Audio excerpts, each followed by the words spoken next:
বিসমিল্লাহির রহমানির রহিম। দেশ এবং প্রবাস থেকে এই মুহূর্তে যারা সবুজ টিভি ইউটিউব চ্যানেলের সাথে সংযুক্ত রয়েছেন সকলকে জানাচ্ছি আসসালামু আলাইকুম। প্রিয় দর্শক, আমি এই মুহূর্তে অবস্থান করছি বাড়ির ছাদের উপরে।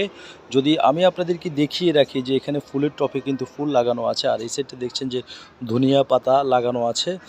আর এই সাইডটা হচ্ছে, যদি আমি আপনাদেরকে দেখিয়ে রাখি, সেটা হচ্ছে যে প্রিয় দর্শক, এখানে হাঁস, মুরগি, কবুতর পালিত হচ্ছে খুবই সুন্দরভাবে। যে আপনার ইচ্ছা করলে আপনার বাড়ির ছাদের উপরে কিন্তু হাঁস, মুরগি, কবুতর এভাবে পালতে পারবেন।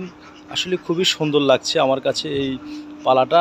আর এটা কিন্তু পালছেন আমার কিন্তু ছোট বোন, উনি কিন্তু এগুলা তত্ত্বাবধান করছেন। আমার কাছে খুবই ভালো লাগছে ওনার এই উদ্যোগটা, আমার কাছে খুবই ভালো লাগছে। জানি না আপনাদের কাছে কেমন লাগছে, আপনারা অবশ্যই কমেন্টে আপনাদের মতামত জানাবেন।